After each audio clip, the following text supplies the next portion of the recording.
Hi, everyone. My name's Allison Bowles. I'm the Director of Learning and Engagement here at the Conrad. I'm delighted to have you all here for a really special event to kick off a week with someone truly remarkable. Corinna de Fonseca-Wollheim is here with us for the next 3 days to help us change the way that we listen, perhaps. I'm hoping. Corinna is a longtime contributor to the New York Times and an award-winning music critic. And in 2019, she started Beginner's Ear, which combines science with music and mindfulness and helps people listen better, not only to music, but to each other. So she'll be digging into that today. We also are very lucky to have 3 of our fellowship artists with us to provide a little bit of music to go along with this. We have SooBeen Lee, Leland Ko, and Rebecca Benjamin. So why don't we start with a little bit of music?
Thank you so much.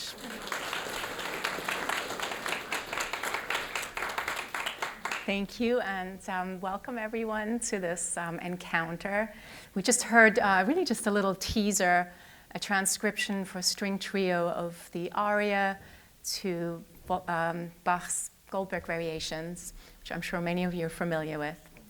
On the radio, they always say that after playing a piece of music, they always say, "We just heard." They don't say we listened to. And I wonder whether that might have something to do with the fact that we can't always speak to just how much we listen. I think even in this room right now, there were probably some of us who were struggling to swat away some distracting thoughts. Why is the music starting already? What's going on? Maybe you were still continuing in your mind some thread of conversation that had been cut short when Allison came up to introduce us. Or maybe the music itself just kind of sparked some questions that kind of started to bubble up in your mind. What was the name of that Canadian pianist with that quirk? What was it? Was he like he wouldn't record or like he wouldn't perform by the end of his career? So I'm not saying that to shame anyone in case that describes what just happened in your head in these last 2 minutes, but just to kind of begin by acknowledging that listening is hard. We hear automatically if our ears are functioning. But the difference between hearing and listening is always one of attention and focus and to a certain degree intent. And I'd love to spend this next hour to kind of explore what goes into good listening, why it's so hard, and how music might be able to help us. So I'm going to draw a little bit on science and research. I'm going to draw on my experience as a music critic, having contributed hundreds of reviews to the New York Times, and also the experience I had in the last 5 years of developing these concert meditations that really play with how different mind states affect and hopefully deepen our listening, and how we can kind of tune the ear so that we get into an ideal state of openness and receptivity. And if you're game, I would love to try just a little taster of what that might be like later in the program, to lead a short mindfulness practice with everyone in the room, so that when these 3 wonderful musicians come back with a longer selection of music, we can experience it more fully. So I'm hardly the first to point out that listening is really on the decline. I think it's something that we feel in our everyday lives. And it's not just because we ruin our hearing at ever younger ages with in-ear headphones and loud smoothie blenders and leaf blowers and whatever it might be. But we live in a time of digital overstimulation. There's some kind of cheap background music everywhere. What passes for political discourse is mostly one-directional shouting. And even like our workspaces are now designed in open plan offices that really discourage conversation and listening. On the news, if you watch them on TV, half the screen is taken up by subtitles and a crawl and maybe a teaser for the game show later that evening. Like really everything to draw your attention away from the spoken word. So it's easy to get kind of depressed about how much the odds are stacked against us in this time that we live in. So for me, it was actually really refreshing to learn when I started reading a little bit about the research into listening, that we humans are actually hardwired to be bad listeners. And that is due to a cognitive quirk that researchers call the speech-thought differential. So the problem, in a nutshell, is that we think much, much faster than we speak or process language. So when somebody is speaking, as I am now, the amount of brain power it takes for you to follow my words only uses up a little fraction of what you have available. And so that leaves this extra kind of brain power swirling around, free to go on all kinds of tangents.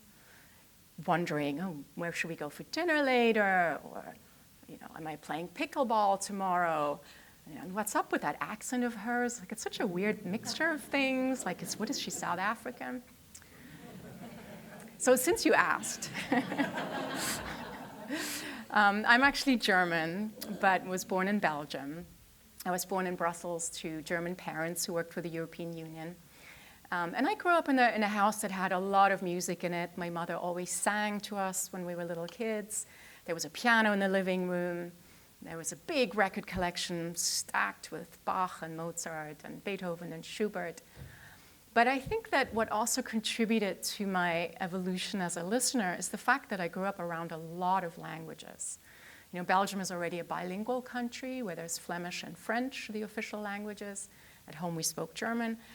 But then I also went to an international school where I was surrounded from kindergarten by kids who spoke Italian and English and Dutch. And so from a very early age, I experienced language as sound, which I didn't necessarily understand.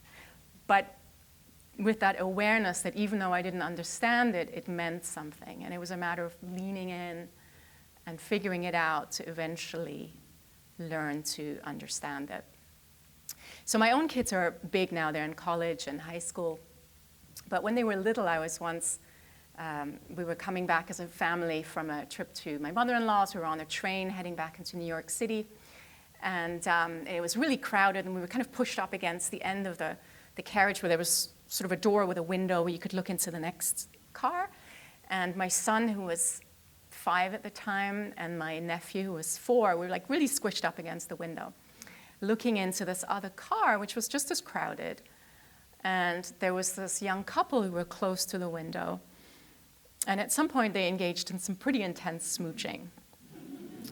So the 2 little boys were kind of watching the scene for a while, silently, with big eyes. And then my nephew sort of elbowed his older cousin and said, "What are they kissing about?" So I'm saying that because I went on to study music formally. I learned to play the violin and the piano. I got a degree in music, as well as psychology. Went on to become a music critic.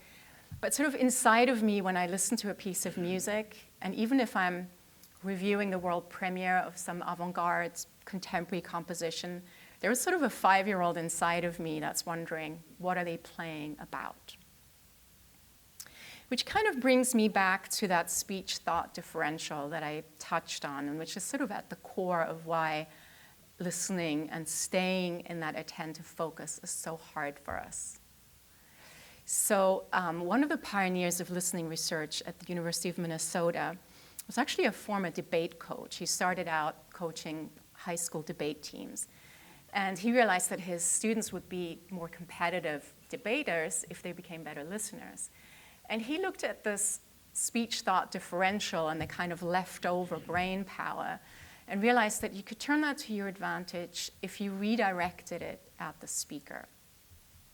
But not to sort of double down on the words, which are only taking up this little fraction of what's available, but to kind of attend to all the other nuances and layers that are part of communication. That might include the pace and the tone of voice of the speaker. It might include body language, facial expression, any emotional signals you might pick up on. It might mean interrogating yourself about why they're saying what they're saying, where are they coming from, how does this connect with what they just said before. And so the idea is that you can actually redirect all this extra unused brain power back at the source of the communication, back at the message, in a kind of broad and sort of holistic way. So I think the first principle of good listening that I would just love to leave with you is that good listening is, yes, it is about focus, but it's about a focus that's sort of broad enough to attend to a multiplicity of strands that are kind of braided together and telling like the complete story. So in music, we have a word for something that is braided together, coherent, but multi-stranded, and it's polyphonic, right? And so I would like to suggest that good listening inherently is actually polyphonic listening. And I think that's one reason why music, and I want to go into this a little bit further, is a wonderful way to train that, that ability to take in multiple strands and multiple layers of communication all at the same time. So far I've been talking about listening in the social realm, about how we listen or don't listen to other people and language in the social sphere. And of course, that's a huge part of why we've developed as humans with the kinds of ears and brains that we have. But there is another kind of listening that evolution gave us, and it used to be just as essential for survival. And I think we've become really detached from it. And I like to think of it as sort of environmental listening. Maybe we could even call it an animal listening or a primal listening. What I'm talking about is the ability to listen to your environment and sort of take in the whole soundscape of sound events, including the wind and the sounds of water or animals moving in the bushes, so that we can make sense of what's around us and what's coming at us, right? And like in a sort of really primal way. And I think that these days there are very few situations in which we're really called upon to use that sense of listening, even though we still have it within us. And I was trying to come up with some examples, and I was reminded of the other day being stuck in a horrendous traffic jam in New York City. and hearing the siren of an ambulance or police car somewhere, and trying to figure out, by the way, that sound was changing, affected by the Doppler effect, whether it was coming up from behind me, in which case I was going to have to pull over, or whether it was coming from sort of a road intersecting mine, in which case I was fine and I could stay put. That might be an example, or maybe you're a skier and you're skiing in poor visibility, and the sound of that sort of sticky swoosh of your skis on snow suddenly turns into a scrape, and you realize that you've hit a patch of ice, right? And you actually have to adjust your speed to be safe. But it's actually hard to come up with examples like that, because even if we are engaged in a profession like a plumber or a cardiologist or even a baker who occasionally uses their ears to understand what they're working with, there is very little of that sort of holistic listening that really takes in changing acoustics, sort of fluctuations of sound, directional changes of sound, as if those things mattered. And it's not the same as enjoying the sound of birdsong or identifying birds or enjoying the sound of the ocean. It's really having this attentive, patient focus on something environmental. So you might say, what does it matter? Because we do live in the world that we live in, and we can sort of outsource a lot of those things. You know, I would also say it's worth pointing out how absolutely extraordinary it is that we can move about space with earbuds in our ears with a source of sound that is unchanging even as we travel through a city or a street or a garden, right? Like normally sounds would change and we would understand where we are and what is happening to our environment based on sound, but we've become so detached from it that we kind of take this little bubble with us. So you might say, well, why does it matter? But I would offer that, if social listening is what connects us to other people, that kind of environmental listening is what grounds us in time and place. And to be cut off from it is to be slightly impoverished in our lives. So music gives us an opportunity to activate both of these types of listening, especially the kind of long-form, complex, non-verbal instrumental music that I'm advocating for and that we tend to celebrate with a festival such as this. Because in that kind of music, there might be a melodic line that feels very much related to human speech, that seems to have a narrative, that seems to have a message. But there is also this whole, all these strata of layers underneath that have to do with texture, with fluctuations of energy, with movement between different instruments. And to sit and engage with that kind of listening for a sustained period of time, we activate something that we've become really cut off from. So even just going into a concert aware of it, that this is an opportunity, can be a really lovely way to become a better listener. How we do that is, of course, another question. And I think that once we recognize that the environment and the sort of physical properties of sound have something to tell us, then we have to start becoming curious about where we hear it in our bodies.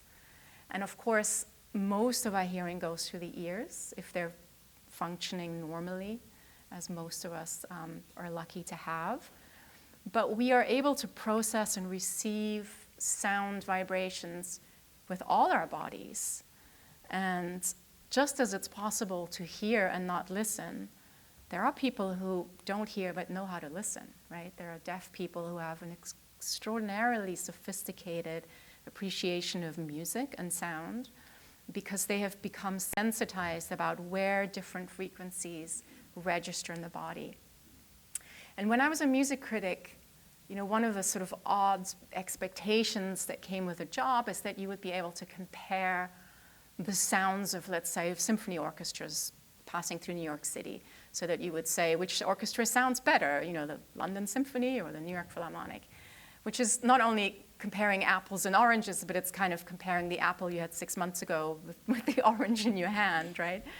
But I found that what I trusted much more than sort of my mental memory and mapping, was my physical experience of sound, especially in the sort of juicy fortissimos. I would be aware of things sort of getting up to the shins, or like feeling my diaphragm buzzing. And that kind of memory in the body was something that I became more and more curious about, and actually ended up trusting more than this sort of intellectual analysis that was happening upstairs.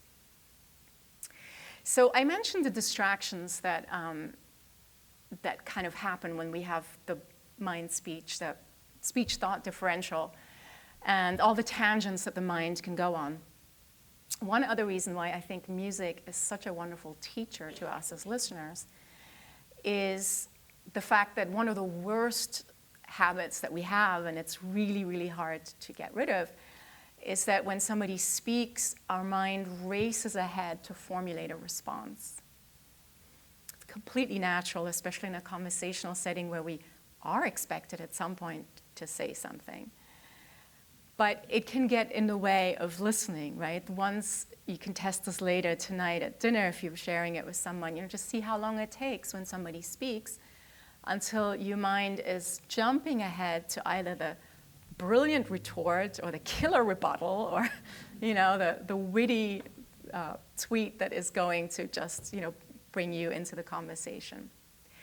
So the opportunity to go into a concert and listen to something nonverbal, where there are no words and where you're not called upon to respond, is first of all an opportunity for that kind of chattering, nervous, listening ego to kind of calm down and settle into a longer state of receptivity.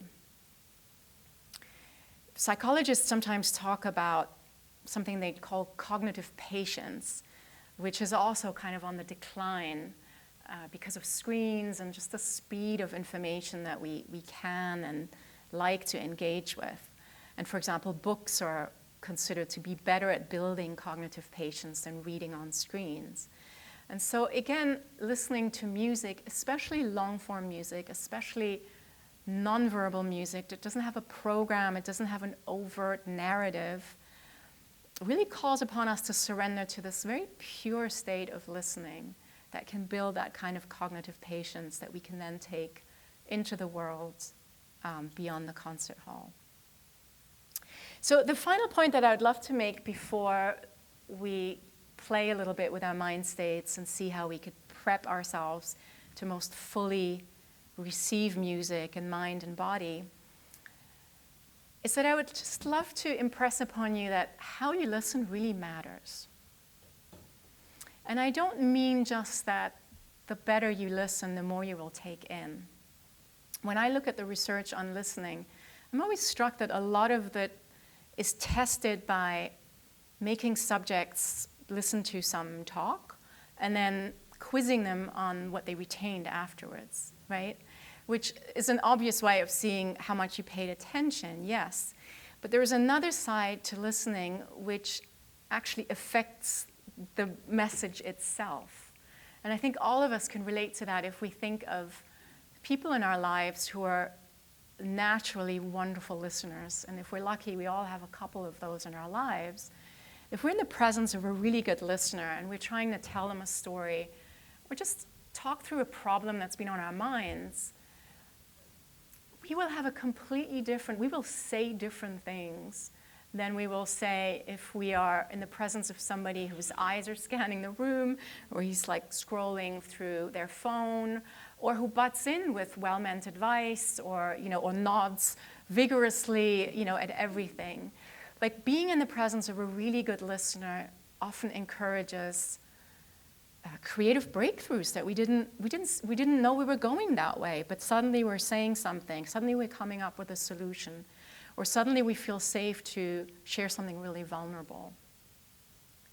It's not that different in music. For musicians too, first of all, it's a really vulnerable thing to sit up here and play. But I think most musicians will talk about the difference between a good concert and a really transcendently wonderful one as some function of the interchange between the listeners, between the audience and them on stage. And those really magical moments kind of happen when they feel like they have the room in a state of not just focused attention, and it's not just about suppressing your cough or turning the program pages quietly or any of that, but it's about a sort of a generous, open, patient, warm listening that often brings out the best in musicians too.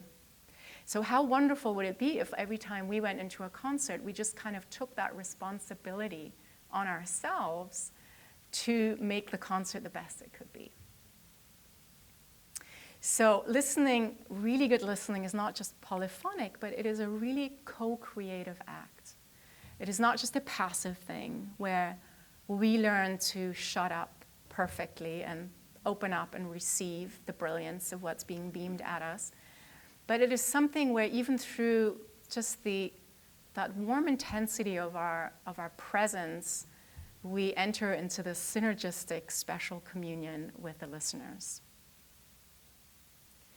So with that, I am going to invite you to get comfortable. I'm going to sit down for this one, but I want to guide you in a little mindfulness practice. You need no experience in meditation.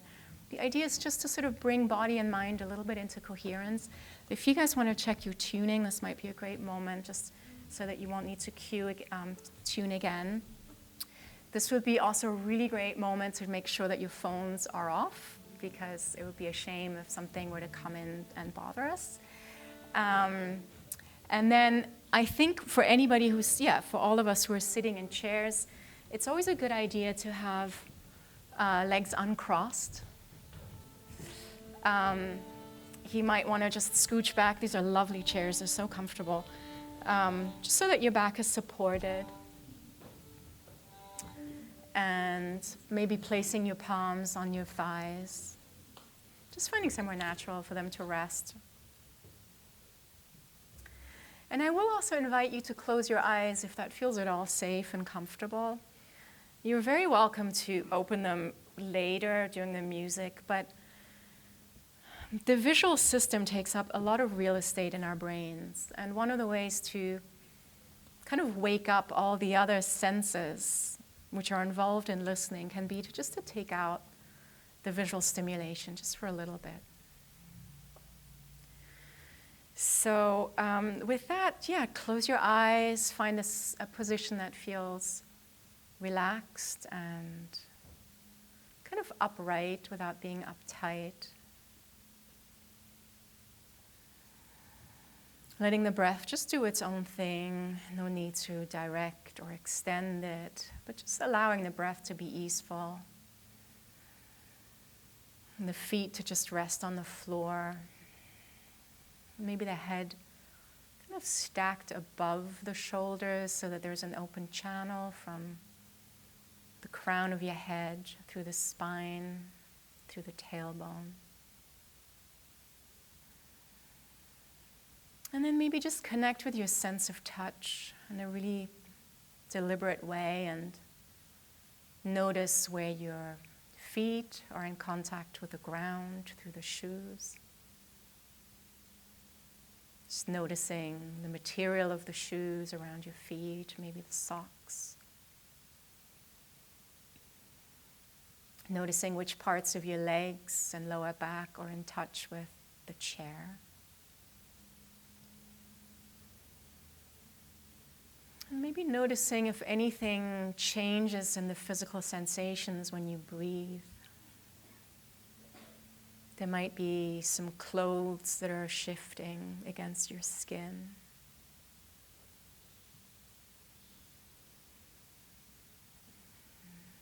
Noticing how the air feels on your skin where it's exposed. Is it warm? Is it cool? Is there a bit of a draft coming from one place? And then allowing your attention to really go into your hearing in a really intentional way. And just identifying the sounds that are close to you. You might hear your neighbor's breathing as well as your own. Maybe somebody's swallowing. Maybe there's a little creak or shift of fabric with the breathing.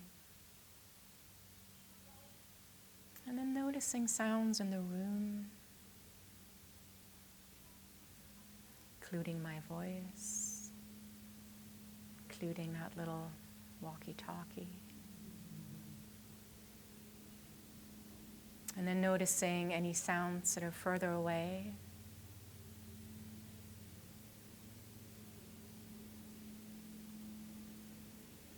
Mechanical sounds. How they're shifting in space. And noticing how any sound has a beginning and a middle and an end to it.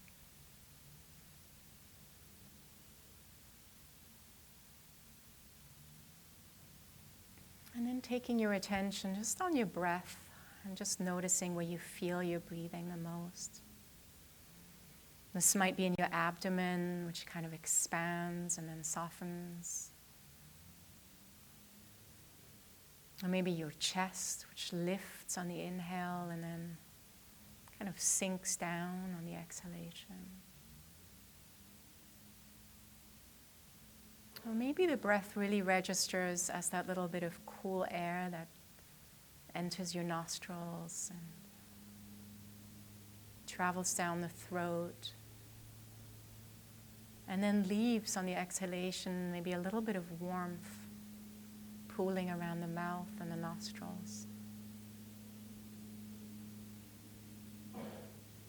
And then let that breath and that attention and awareness just kind of settle for a moment at the top of your head. If you could imagine the center of the crown of your head, as if there was a little beam of light hitting it, or just a gentle fingertip. And on an exhalation, imagine that beam of light and that awareness to slide down the left side, so that now it travels down the left temple, drawing a soft line across your left ear, down this left side of your neck, now smoothing out the left collarbone, allowing the left shoulder blade to kind of sink and grow heavy and soft down the back. And just keep breathing, just allowing it to be as natural as possible, but the breath is kind of pushing this energy, almost like warm, wet sand down the left shoulder, so that it kind of slides and scooches down the left arm, the left elbow and forearm, into the left wrist and hand. And really allowing that left hand to capture all the attention, all the energy for a moment. Maybe there's this physical sensation of warmth or tingling. Or maybe it's just the awareness. For visual people, it might be nice to imagine behind closed eyelids, to look down at that left hand and really see the fingers, even the spaces in between the fingers. And allowing that attention to travel through the hand into the left thigh and kind of swirling through the hip socket, which can sometimes be such a storage of tension and stories and memories, and allowing that to just flush out through the thigh and the knee to the left leg and ankle and foot. So now that that left foot all the way to the little pinky toe is getting some attention, it's very far away from the head, doesn't often get that much awareness. And in your own time, maybe just allow the breath to cycle through that whole length of your left hemisphere, from the temple down to the toes. swirling through with every breath in and out. Really energizing the left side of your body.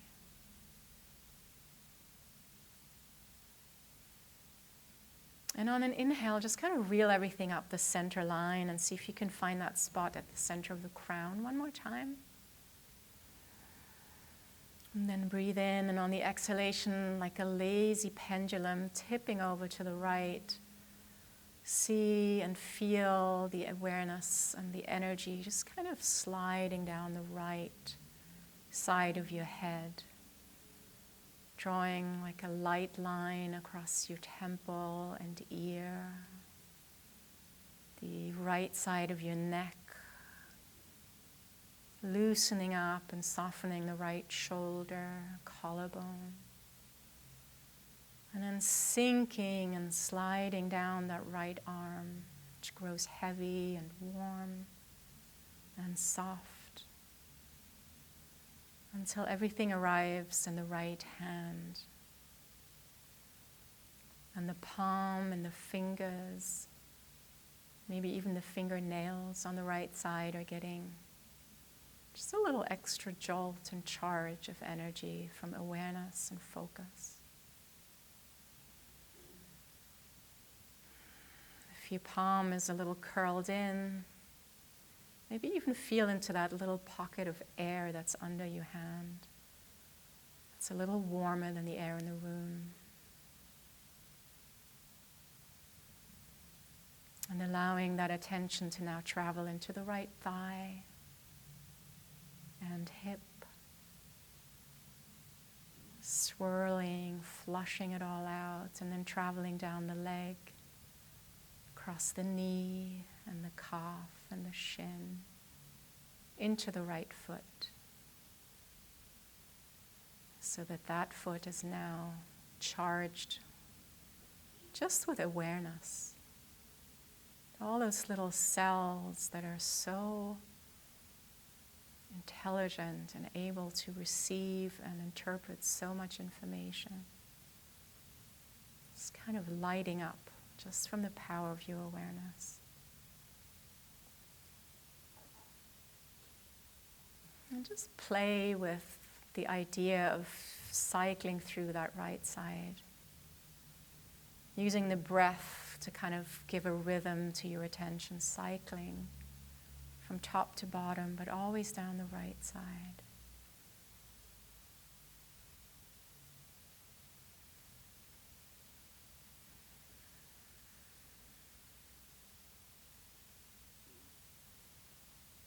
And then just take another moment, without me cueing it, to play with the idea of shifting hemispheres, tipping that pendulum of your attention from the left to the right. It's this little seesaw.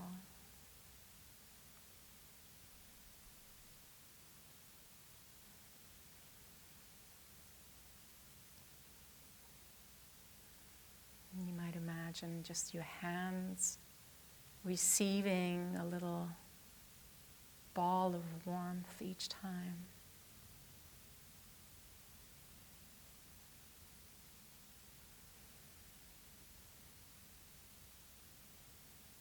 And while keeping the breath as easeful and natural, and staying in this kind of balanced, open, easeful state, and the invitation is to keep the eyes closed, at least for a little bit. Let's see what happens if you really allow that sound, the sounds in this room, to now enter every part of your body and to listen with every cell in your being.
almost seems a shame to break that beautiful moments with words. But I don't know about you, but I felt part of the time that I was listening really to a master class of successful communication, and I think that's one of the things that music also can teach us, is in the interplay of voices, especially in a contrapuntal piece like music by Bach. The voices are so equal, and there is so much balance between the give and take and the who is it at any one moment and who is listening and who is giving, that I think that too can become a kind of teacher for us as listeners that we can maybe bring into the world with us.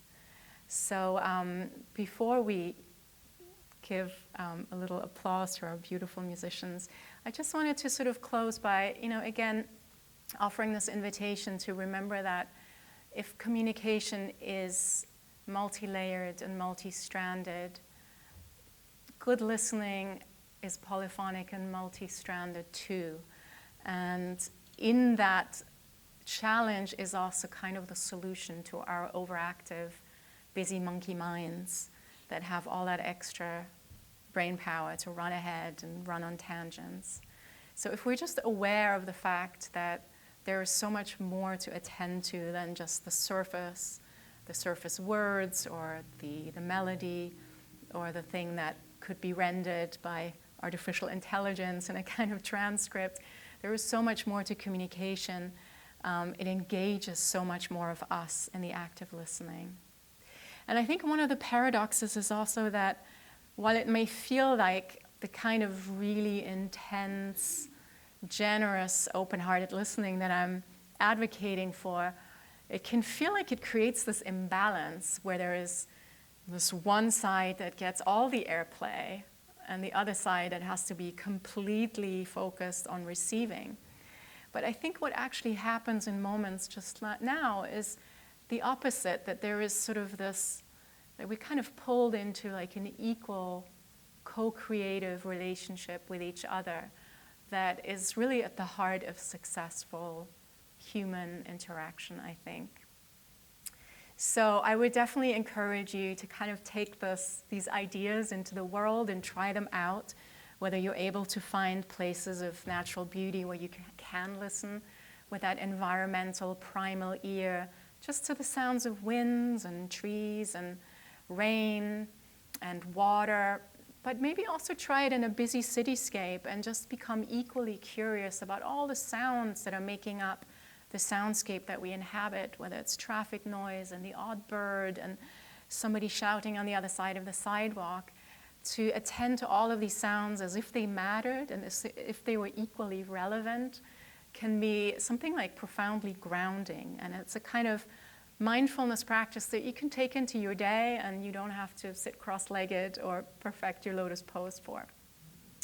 So I would definitely encourage you to play with that, find places to listen, go seek out live music, especially of music that you don't already know and that you don't already know you like, and just kind of enter the state of open-hearted curiosity. And pay attention to the differences of, I don't know, the wind kissing a palm tree versus an olive tree.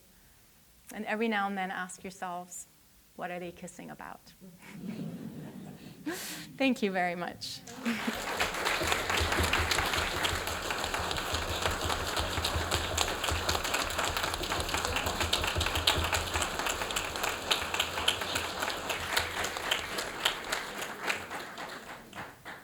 So we do have time if anybody has any questions or if anybody wanted to just share experiences or what happened to them.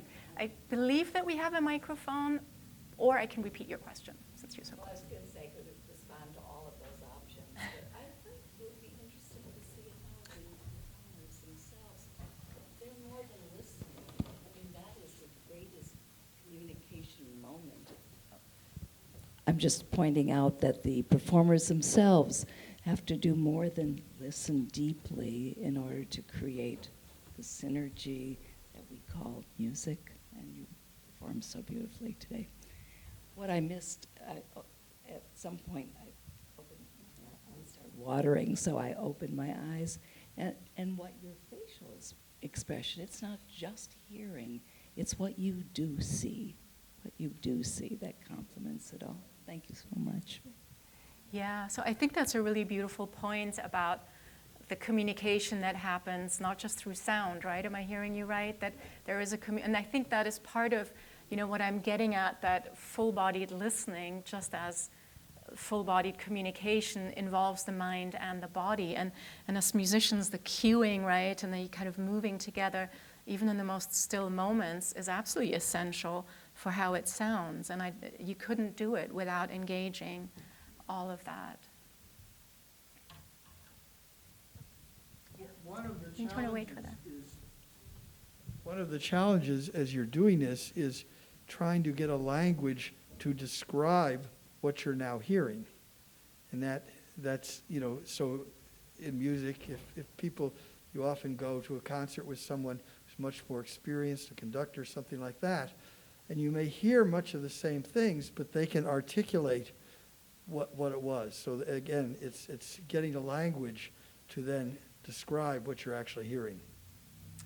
So, I take that point, and obviously as a critic, I love using words to convey my love of music, to share the experience of being in a room with music. But I do think that there is a little bit of a danger, especially in the classical music sphere, to assume that there is a right thing to be hearing and that there is a right way to speak about what we hear, or a more sophisticated way and the kind of dumb thing.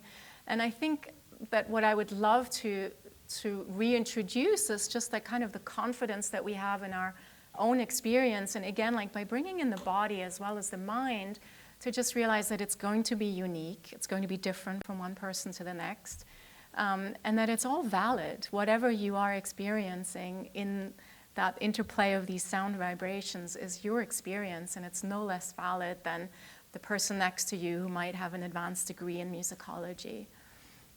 And at the same time, it's true that words, and when you talk about music, it ends up being metaphor, it ends up being somewhat poetic, is also a wonderful way to then try and share that experience, yeah.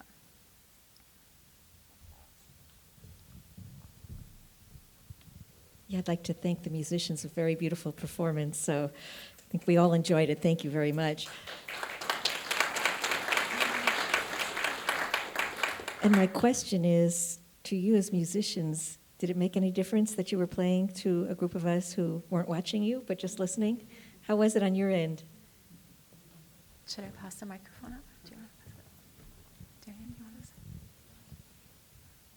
say? I think personally, I didn't know whether you'd keep your eyes closed or look at us, and I wasn't looking at you to see what you were doing, but I think because of what had happened prior and the awareness of our bodies and breath, I think that's something that we think a lot about as musicians, at least for myself, and it felt really grounding and peaceful to have the music come in that sort of sense and communally almost, to be entering into that together.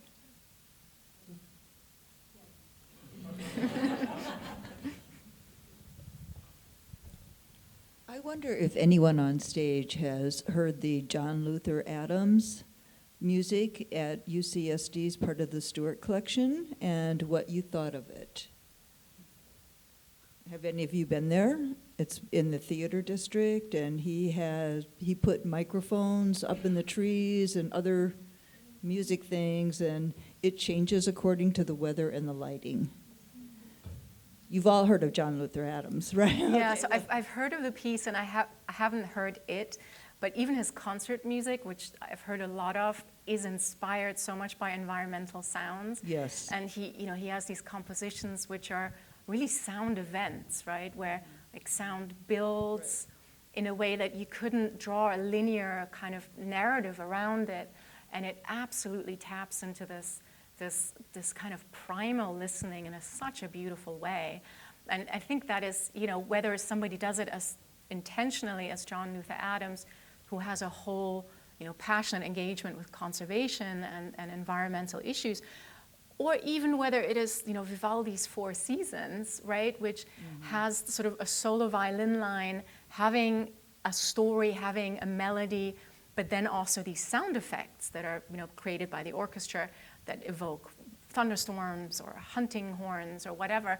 I think composers have always played with these two planes of our hearing, and I think that is one of the, just sort of, there's so much wisdom and opportunity kind of built into this art form for us to engage with, because we are so cut off from that kind of listening these days.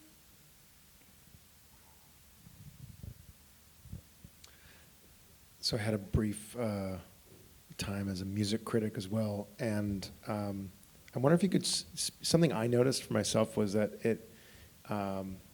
it was really difficult to show up to a live performance knowing that I was going to be writing about it and criticizing it or whatever. And I just, you spoke to it a little bit, I think, with the idea of listening with your body and just experiencing it. But yeah, like I suppose if you were going to speak to a room of music critics, which I suppose on some level we all are, how would you help someone? Because I think first, for me, it was like acknowledging that there was a distinction. Like if I was showing up as a fan and maybe had a few drinks, like I would have been just in it. And yet I'm just sitting there in the corner with my arms crossed, and that's a different experience. And I'm not really reporting on the same show that person in the front row is reporting on. And it was just this kind of tension that I don't know that we're just trying to like kind of understand what wisdom you've gathered over the years of doing this for a while. I don't know that there's a real specific question other than that, but that's what I'm curious about. Yeah, I mean, I love that question, and it's a whole, it's a big question. I mean, in my case, I mean, first of all, I did, when I think said something earlier about how lovely it is in a nonverbal setting to quieten that part of your mind that wants to jump ahead with the brilliant response. Like clearly as a critic, you kind of have to keep that awake during the concert, because you're called upon to use language at the end of it to give an account of it, I was a big scribbler. I always had pen and paper, and I would just kind of trust, just whatever blurts would come, like just to get them down, descriptive words. But at the same time, I think, the thing, especially when I did have to review music that I didn't already know, a lot of contemporary music, or sometimes old music that I just hadn't heard yet, the thing that sort of helped me stay with it was to just be really attentive to this kind of energetic fluctuation of the idea of movement, or like how has something changed over time, and what is it building to, and what might it mean, right? What does it do to me? And I think the question of like, what is happening and what does it do to me is kind of what gets you in that direction of being able to write about it. I also agree that, there is a lot to be said. Don't get me wrong, there's a lot to be said for sometimes tuning out while listening to music. I think, what scientists have found is when they measure the brain activity of people listening to music, one of the networks that gets activated is the daydreaming network, which is quite essential actually for our well-being, and we don't engage in it often enough because we're always stimulating ourselves so much. And the daydreaming network is actually very similar and somehow related to the identity sort of network in the brain. And so again, like listening to music, and if it sometimes just takes you somewhere completely on a tangent, that too can be quite a beautiful thing to do, especially when the rest of the day we're always being so transactional and utilitarian about how we spend our time and our thoughts.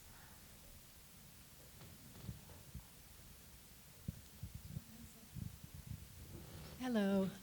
I'd like to thank you for what I think is a very special talk, and it made me think of another professor at UCSD, which has an extraordinary music department, and that's the composer Pauline Oliveros, who was here for over 30 years and had an organization, which I see you know about, Deep Listening. I'm so sorry that she wasn't here today. She's deceased. And my friend John Cage, he would have loved your wonderful, insightful talk. Thank you.